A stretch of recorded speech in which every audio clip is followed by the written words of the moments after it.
Hello, everyone. I'm Elena Sudakova. I'm director of Pushkin House.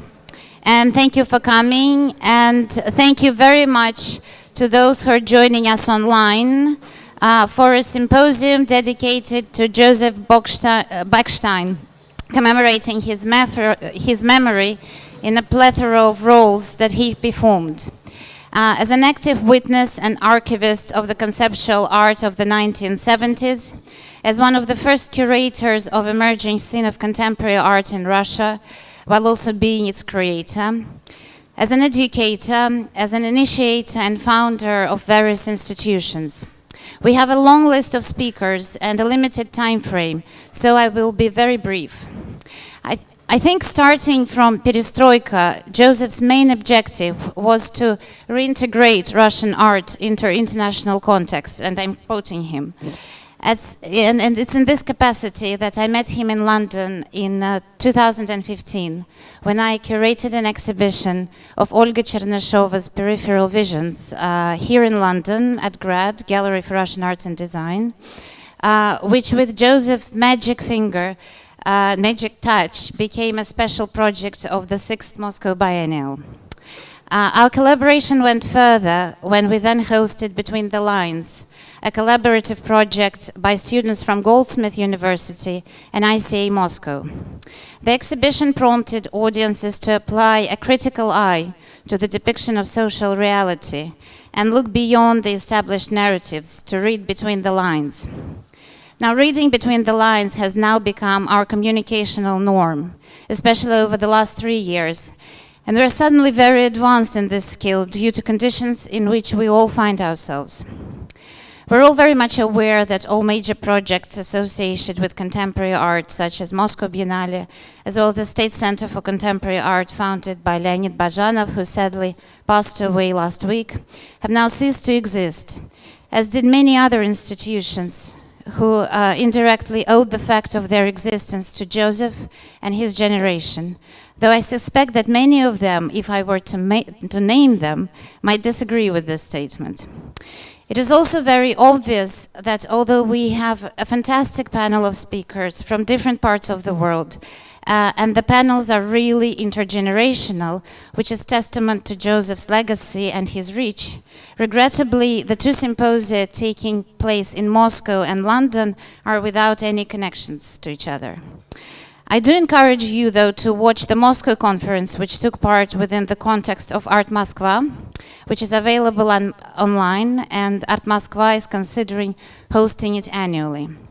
It will open interesting perspectives to their framing of institutions in Russia and cultural conditions in general, but also shrewd and accurate observations of the role Joseph played, from establishing structures which were non-existent before him, to then colonizing these same structures.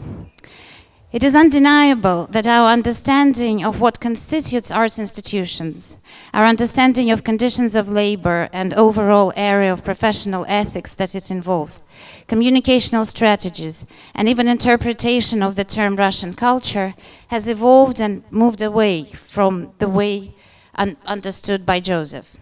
But it is also undeniable that the Russian contemporary art scene, divided as it is now, split between those who stayed and those who left, those who are actively anti-war from the presumed safety of the exile, those who operate underground and those who remain silent.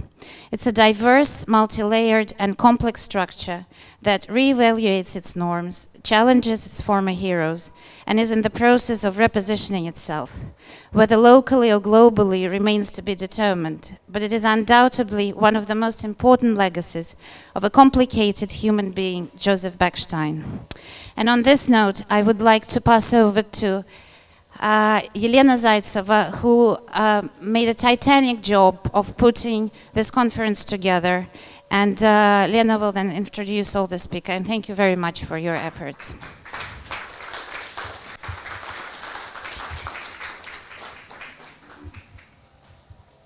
Hello, sorry I'm sitting, it's just for the sake of streaming. Good afternoon. Welcome to the symposium dedicated to memory of Joseph Backstein, who was a profound curator, writer, and educator, whose project inspired and influenced a generation of artists and curators in Russia and beyond.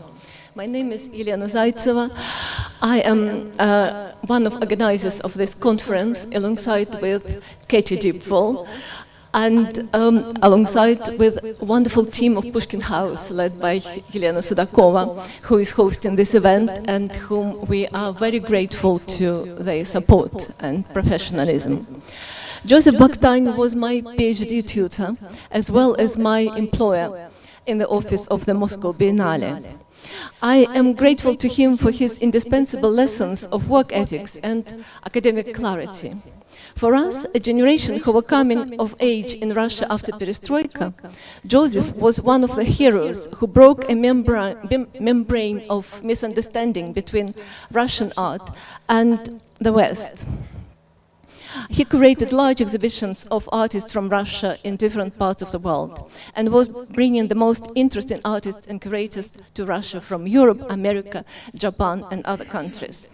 He created the Institute of Contemporary Art, first in Russia, the alumni of which are artists who show now internationally. He made us, young practitioners back then, to understand that art in West is guided by professionalism that entails openness and engagement with broader cultural processes, interinstitutional dialogue, and focus on complexity and experimentation. In the core of this system lays a category of freedom, understood as a personal quality that requires courage and imagination. Courage and imagination allowed Joseph Backstein to conduct ambitious projects to which he attracted wonderful people, the best specialists in their field, curators, artists, managers. And today we will be listening to this wonderful specialists. We've got really brilliant roster of speakers today. The symposium will be opened by a lecture by Katy Deepwell. Katy was a wife of Joseph Backstein for 23 years, and she, as a critic and curator herself, she was intensely involved in intellectual dialogue with Joseph all these years. So she is the best person to give us an overview of his ideas, to present the books. All the books on this table are written by Joseph, and to give an overview of his career. After the Katy Deepwell lecture, the symposium will continue as 4 consecutive panels. You can see the list of the speakers here on the screen. Each panel is dedicated to a certain aspect or period of Joseph's life. So now I'm giving the floor to Katy Deepwell. Katy Deepwell is an art critic from London. She met Joseph in 1998 and they were married in 2001. She is professor of contemporary art theory and criticism in Middlesex University, as well as the author of many books and articles on contemporary art. She is the founder and editor of Katy Press and n.paradoxa, international feminist art journal. Katy Deepwell.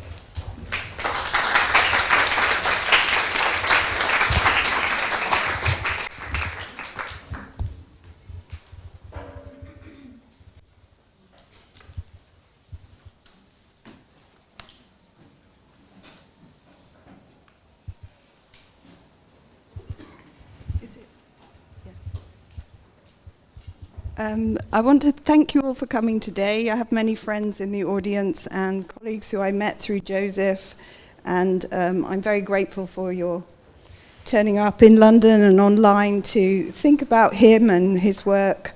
And although it is 1 year since he passed away, I didn't want this to be a eulogy, so I'm going to give quite art historical, quite strong overview of all the things he did. So I chose this photograph because I'd like it to be the theme of the conference, as I think it addresses what I hope we will do today, which is look at one man from many different angles and recognize the complex range of his achievements and many different aspects of his work. I think it's also quite interesting as an image to think of Joseph in terms of numbers. And in 3s or 4s kept coming up in everything that I looked at, or even higher numbers, just to get some idea of the complexity of his career. There are many different phases in his life, and these could be defined in many ways, by decade, by types of exhibition, and by relationships with different groups of artists. And I can only tell you my perspective, and I know there are others, which is why I'm looking forward to hearing the other people who are speaking today. Joseph is also celebrated in many artworks, like this one, especially after 2005, when the first Moscow Biennale took place. In Moscow, it's no exaggeration to say that there is a cult of Backstein. He was photographed at many events and with many people. He was highly celebrated with medals, honors, and awards, and he was very proud of the fact that he was chosen as #1 for nearly 10 years in Moscow's art newspaper, amongst the influential Russians in the art world. He has been described as the engine of contemporary art, a cultural diplomat, and by many foreigners as the person you should speak to if you want to understand contemporary art scene in Moscow. For those of you who visited him in Moscow and raced around the city with him on the underground and in taxis, you will probably have as many memories as me of his energy and his ability to introduce you to many different people in a single day. Joseph had many careers and jobs. He trained first as an electrical engineer, and he has spoken about this publicly because as a Jew in the Soviet Union, he could not enter his chosen university to study physics, which is what he wanted to do. He then worked as a researcher for an architectural institute between 1974 and 1991, and then in the 1990s, a cultural studies institute. In 2001, he joined Rossizor, which, if anybody wants an equivalent, it's sort of between the Arts Council and British Council in the UK, which, because he did this, and Victor Miziano joined him, this enabled the Biennale to happen. However, in spite of these roles by job, for most of his life, in his mentality, he regarded himself as freelance, as both a critic and curator, i.e. that he had an identity distinct from any formal state job assigned to him. You have to remember, in the Soviet Union, jobs were assigned to you. And this refusal to be defined by one role, one job, one single identity, aligned him to other non-conformists who, regardless of where their state income came from, held art as their primary task. So just to continue with the idea of threes, he produced 3 books. Many of his most memorable dialogues were with Kabakov, Monastersky, and Rubinstein, another trio, as well as the experimental writing of the trialogue, which is Kabakov, Epstein, and Joseph, demonstrate his interest in debate and conversation as the medium of contemporary art. He was married 3 times, had 4 children, and by 2023, 4 grandchildren. He produced 6 editions of the Moscow Biennale, which he founded. He organized several different iterations of the ICA since the 1990s, traveled all over the world, curated multiple exhibitions in Moscow and abroad, and wrote many articles. While there is a strong tendency to associate in Russian contemporary art circles to link his name only with Moscow conceptualism, and a few individual and always male academics, curators, and artists, again, part of the cult of Joseph Backstein, his masculine and heroic viewpoint, his friendships actually extended into multiple circles, and he remained friends with people over very long and extended periods of time, even from childhood. Very few of us retain our childhood friends from kindergarten, but Joseph managed to. However, I wanted to point out how many female collaborators he had amongst women curators. And I put together this set of images and just to list and demonstrate this point. as his collaborations and friendships challenge this kind of heroic male view of the world. And I have to say, as his wife of 23 years, it became a bit of an in-joke between us that he was always surrounded by women friends and colleagues. I want to make 2 points about his character. The first, his ability to move in different circles and to network. And many of you who spent time with him will know that he was a very warm and charming person. He made everyone who he came into contact with feel very special and privileged by his attention. And if being a successful curator is measured by your address book and business card collection, his were unprecedented and wide-ranging. And as a result, he was always on the telephone. The second part of his character is his ability to seize the moment, sense the cultural atmosphere, and to work with all available opportunities in his desire to invent countercultural models and institutions.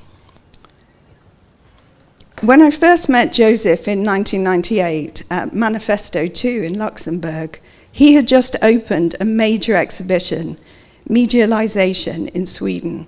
And as director of the ICA in Moscow, had just launched the new art strategies approach to art education with partners in the Soros network.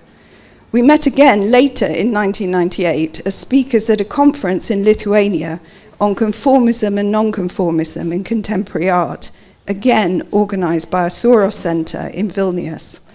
I spoke about feminism and he about Moscow conceptualism.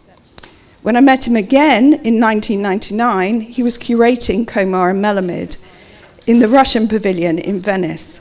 And before we got married in 2001, we counted that we had met in over 27 different cities, largely in Europe, visiting exhibitions and events, as well as going on a critic's residency in Finland together, where we wrote our only article for NIFCA, reviewing the Finnish art scene in contemporary art.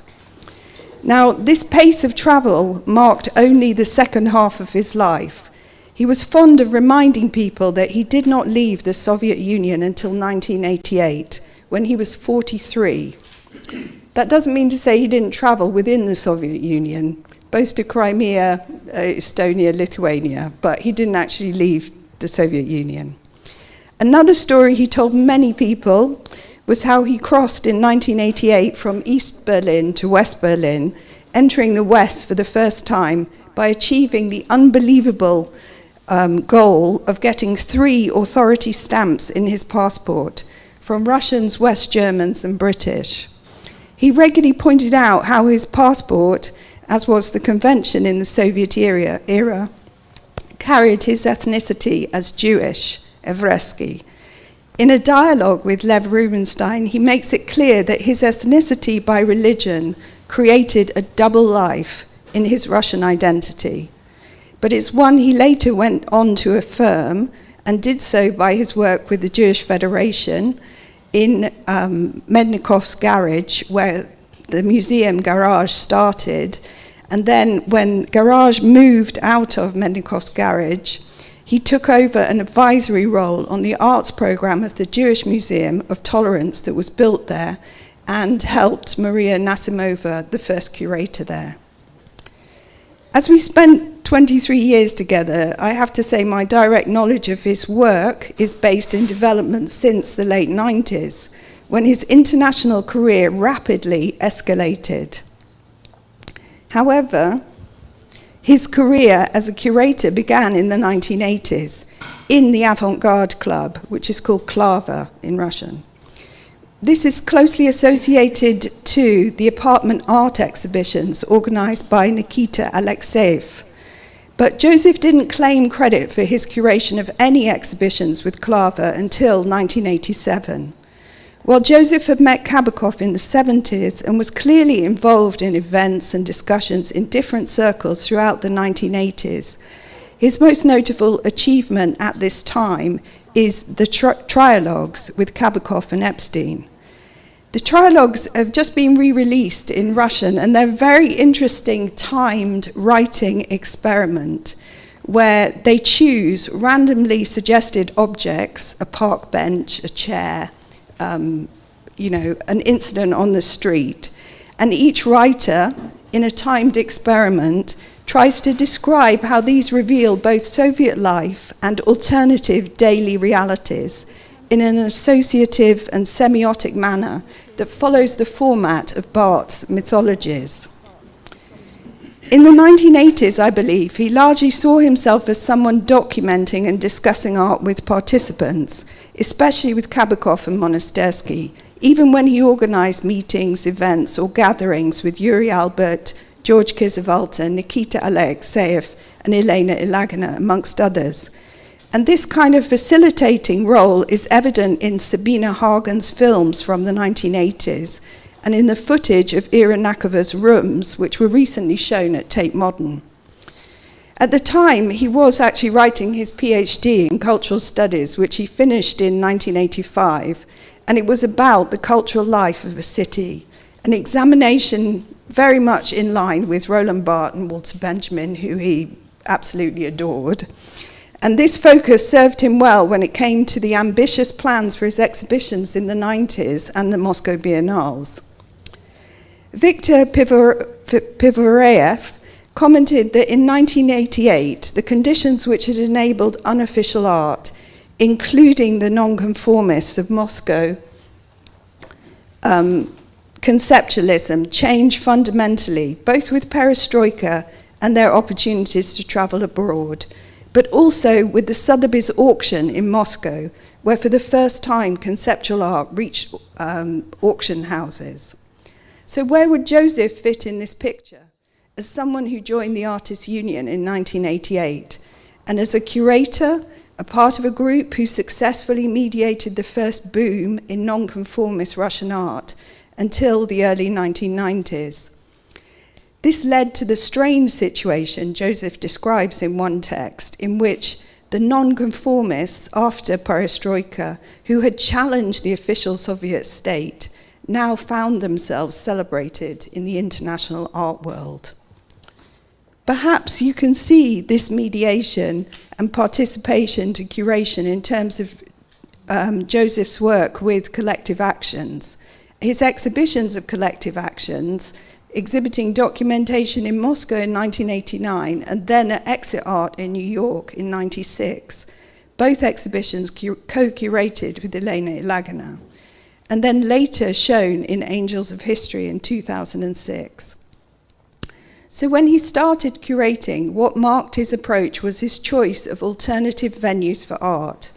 His first major performance event, which he organized, was on a steamship, and it was called the Steamship Action, and this was where Prigov and various other artists performed on a boat on the Moscow River.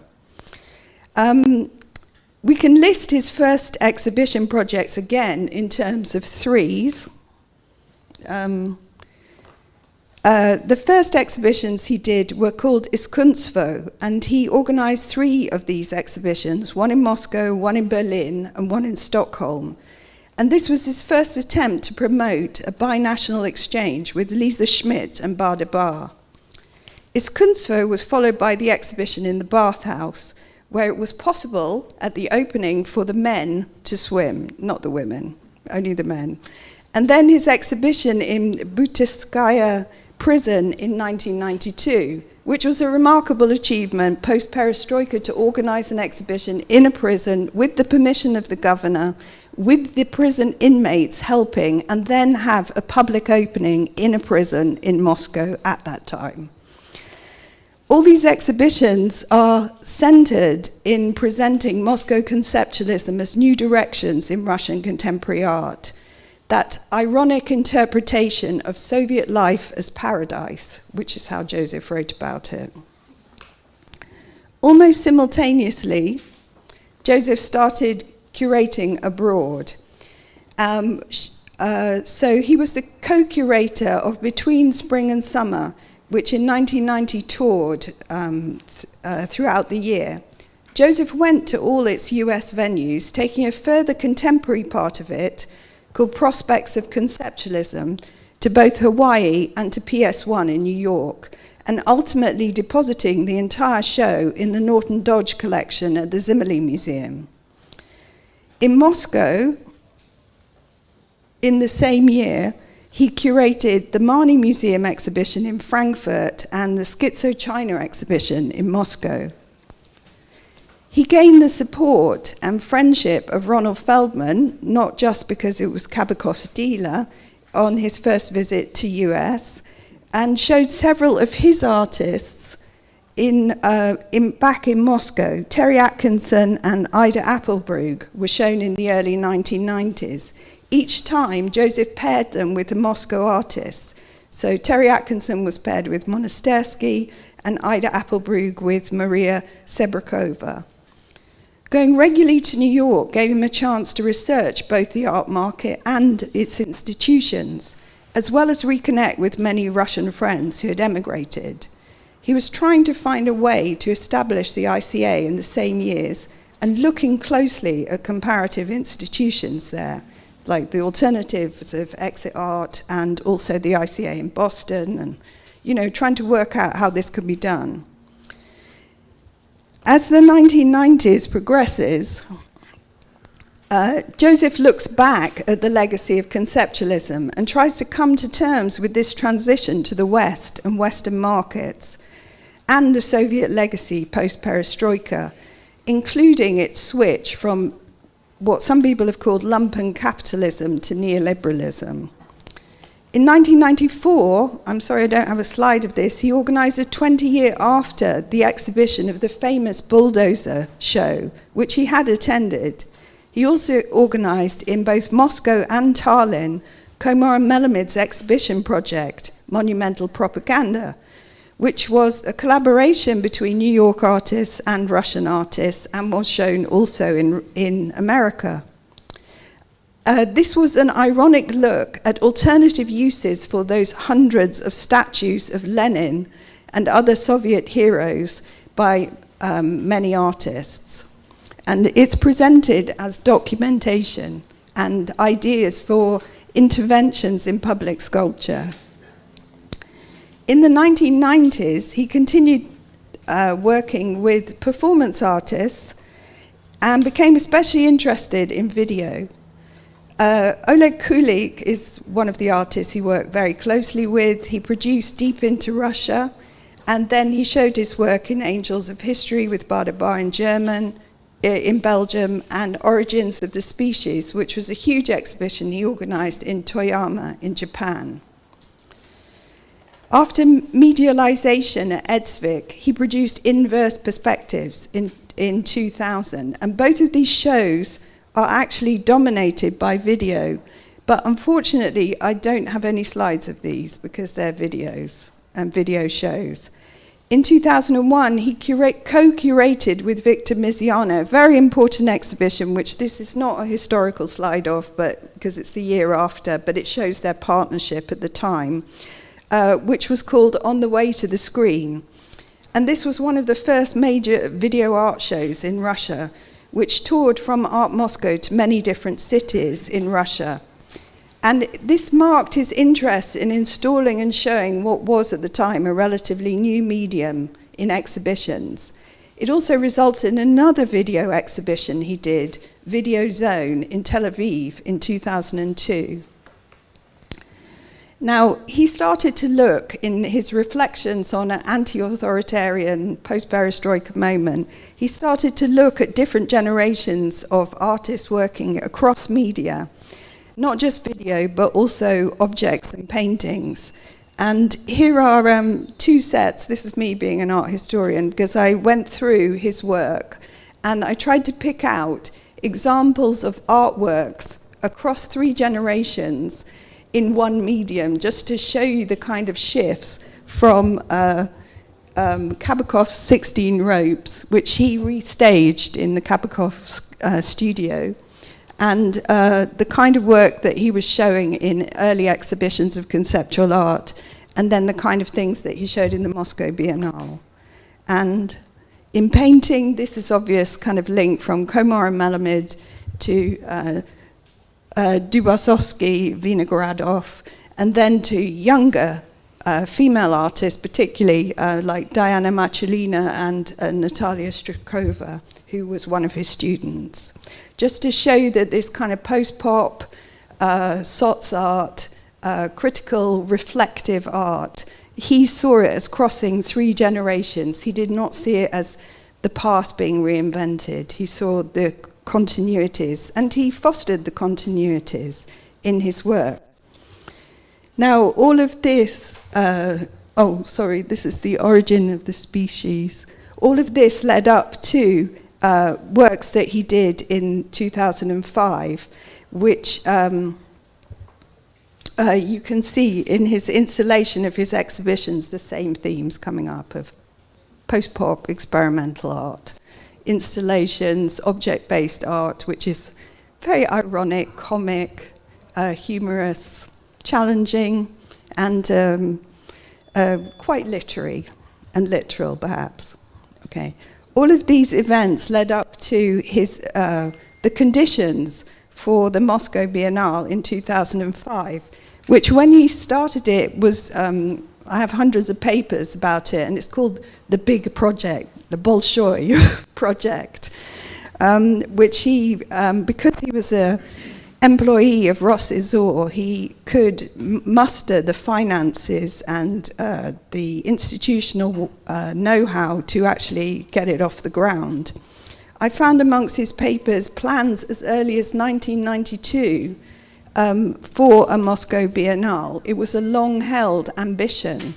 So to actually finally realize it in 2004 was a major achievement.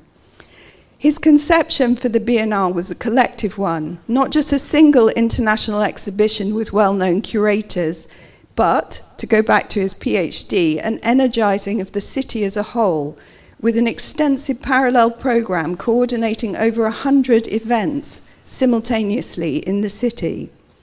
The spaces where the Biennale was held were distinct and not recognized at the time of opening as venues for contemporary art, and each provided incredible practical difficulties which had to be overcome.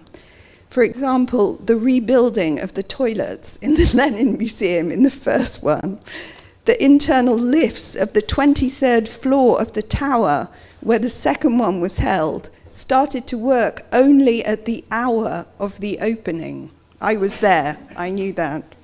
Everything else before came up in the external builders' lifts, and they were still building the 30th to 40th floors of the building while the exhibition was on. How to light an artwork in art play as an opening event, given that it would be a major fire hazard. Things like this, just small problems that he dealt with. And we're very pleased to welcome later in this discussion the panoply of curators who led the first 6 projects. But I will leave the discussion about that to the panel later. One feature of Joseph's work as commissioner, though, which I would wish to draw attention to, was his commissioning of special projects for the Biennale, which he hosted in the programme. And this brought a huge number of international artists to Moscow for the first time, and in large numbers. And this is what attracted this global attention to the Moscow Biennale and was his major achievement. So now I'm just going to talk briefly about the ICA, which everybody thinks is only an education program, but it wasn't. So the ICA, which he founded with Elena Zaytseva and several other artists in 1992, is a very complex institution, or rather non-institution, with a long history. Renowned primarily for its location in former Kabakov's studio, a legacy he preserved, it has had various incarnations over the years and different names.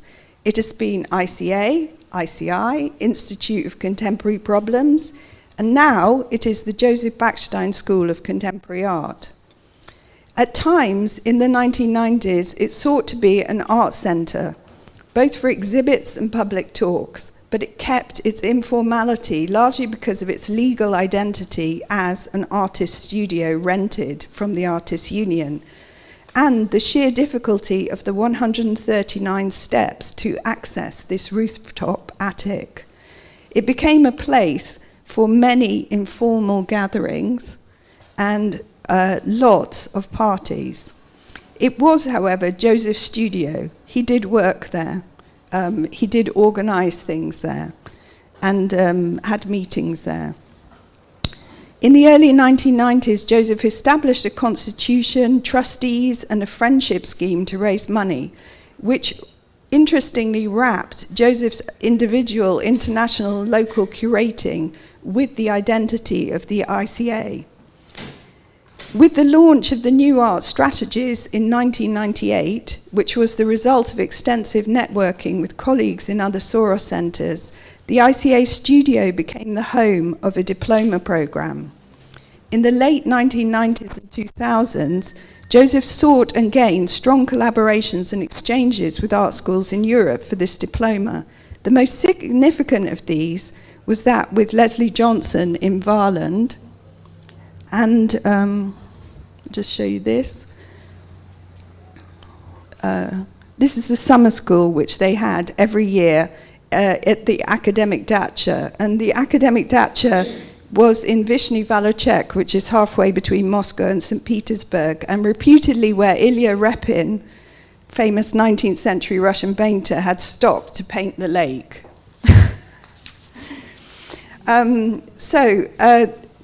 These collaborations resulted in many international shows and many arts events. And Joseph started to collect in the 2000s the history of this exhibition program and portfolios of graduates. And I have some of the catalogues here of the student work as well as his professional work for people to look at. So I just wanted to say that as a critic, his writings contain frequent references to three scholars, we're back to the theme of three, who he admired: Roland Barthes, Walter Benjamin, and Boris Groys, who he had long discussions with. The majority of his writing is trying to assimilate or think through the post-perestroika politics of integrating Russia into the Euro-American mainstream. This extends from his analysis of the communal apartment with Kabakov to his thinking about individual artists, East-West relations, and national identities. This idea of internationalizing Russia was neither opportunism nor a neoliberal enthusiasm to make money in a post-perestroika moment. It was an approach to rethinking the end of the Soviet Union and totalitarianism. It was very evident in the debates about democracy and fostering civil society amongst the Soros centers of contemporary art. It was also linked to how older Soviet utopias could be transformed into a different reality in the early 21st century. It was his gambit for the future, and I'm convinced that the significance of this approach to change will again become important in the memory of Russians, even if it is not in tune with current realities. And while he did work on BRIC projects, even BRIC cultural policy for the Russian government and conferences in the 2000s and 10s, he managed only to curate Sergei Bratkov for the Sao Paulo Biennale amongst the BRIC countries. And he took a critical view by presenting Bratkov.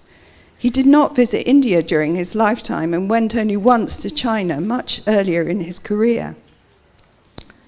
So before he died, he and I worked on a website which I'm still updating to map his many exhibitions, writings, and archives.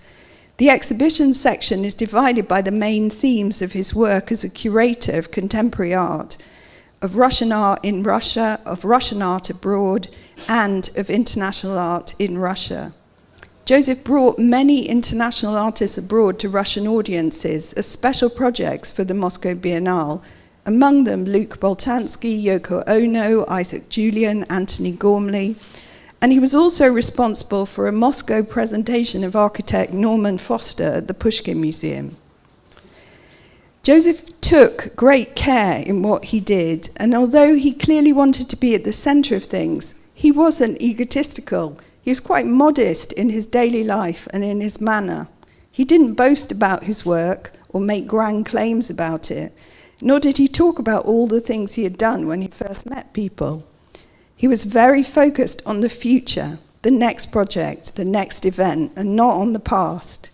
He constantly talked about what are the next steps, who should we contact, where should we go, as well as planning 3 or 4 steps in advance, as if he was playing his favorite game, checkers. This is why so many people found him encouraging to talk to and with. And I just want to say he would call himself a liberal politically. However, there's no misunderstanding of what this means. This is not the UK understanding of liberalism, which is often a byword for laissez-faire, multicultural policies or pluralism in general.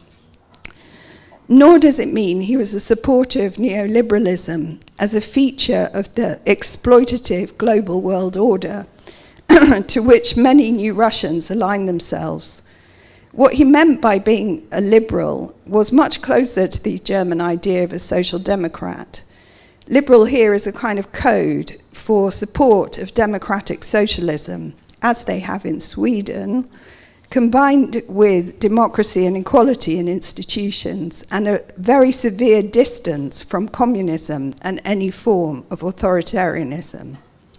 In his writings, this comes across much more clearly as he was concerned with how civil society could function and be built in Russia, and how it was this aspect of social life that was absent in Russia because of the split between intelligentsia and proletariat under communism, and the relative weakness of civil institutions during and after perestroika, especially in the NGO sector, which is now closed. Many people who have seen this website have remarked that they did not know different aspects of his career as a curator or how much he achieved in one lifetime. I think the same is also true of his writings, as his 2 Russian books have rapidly gone out of print. I'm working on a book plan anthologizing his writings in English, which is a collection which is different from those already circulating in Russian. Joseph was a bit of a performer, and he also wanted to be an actor. He took part in several performances, and this is just the example of the burning an artwork in an exhibition. He loved dancing. Anyone who knows him knows he really loved dancing. And he sang extremely well. So I just want to end by playing one of the films of him singing.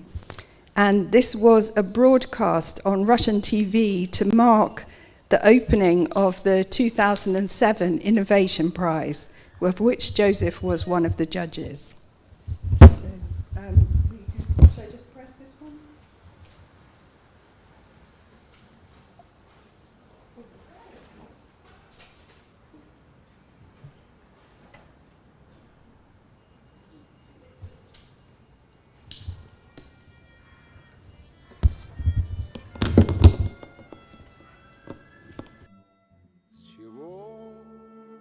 Начинается Родина с картинки в своем букваре хороших и верных товарищей, живущих в соседнем дворе.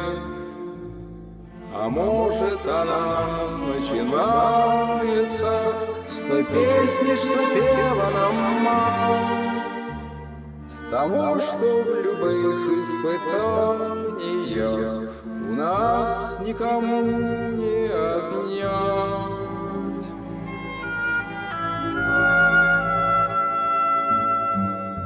С чего начинается Родина?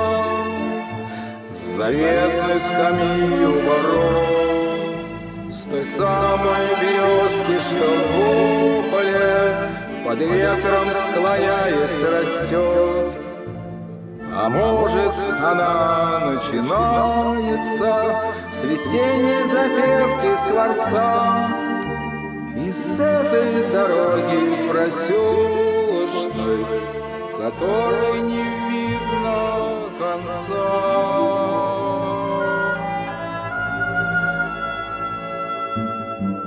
С чего начинается Родина? кошек, горящих вдали, со старой отцовской буденовки, что где-то в шкафу мы нашли. А может, она начинается со стуком вагонных колес, из клятвы, которую в юности ты ей в своем сердце принес. С чего начинается Родина?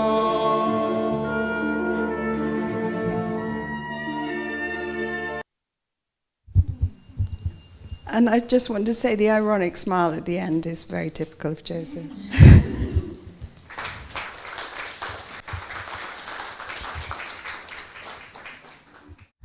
Thank you very much, Katy.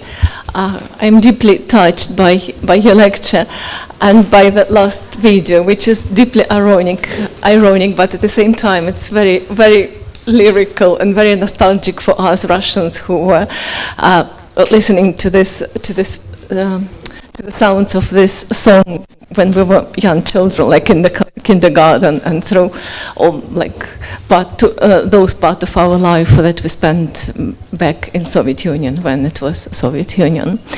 And Joseph, of course, is a very important part of curatorial history, of international curatorial history. And I wanted to ask a question, whether do you think that, yesterday I was reading his book, one of those, and he was writing about Russia, about Russian imperialism. The text was about it was written in early 1990s, and he was writing that the real art is not possible, like post-pop art is not possible in the country which is imperialistic country. And I think this text written 30 years ago, more than 30 years ago, is actually so actual now, so in time now. Would you consider to translate some of these texts into English and publish them as a book? Because they're absolutely fascinating texts that would be, I think, incredibly interesting to read for British audience. Well, that's what I'm hoping to do. I'm collecting them and I'm sorting them out and trying to avoid the repetitions. But there is some incredibly original stuff that he did, particularly talking with Kabakov about the communal apartment and his dialogues with Kabakov, which are published in English, but they're in very obscure places. And the other things that you can find are very nice reviews of Mamshave Monroe and Tanya Antoshina. He wrote some very interesting pieces of writing about the post-perestroika moment, 3 generations or 4 generations of conceptual artists. And there is a lot of political writing about what is happening to the changes in Russia as the art market speeds up in Russia. And one of the things that you have to remember is that Joseph is part of this generation who, helped fuel the boom of interest, which was very short-lived in the period between 1988 and about 2001, where America became very interested in contemporary Russian art. That boom then crashed. And he was very much part of the attempt to rebuild the institutions in Russia that would help support and develop a proper Russian art world. And this is why he had so many contacts in so many places. And if you think about the purpose of the Moscow Biennale, it was really to energize the city. It wasn't just an international show. That is the dimension that was lost about the way that the Biennale was taken over after he finished in the 7th and 8th Biennale, and now there's no 9th. But I think it was very important as a kind of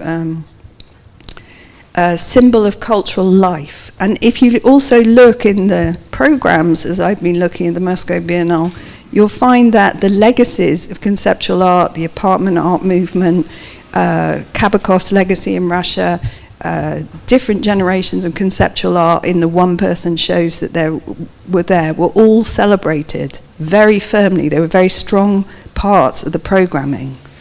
And Joseph definitely had a hand in that.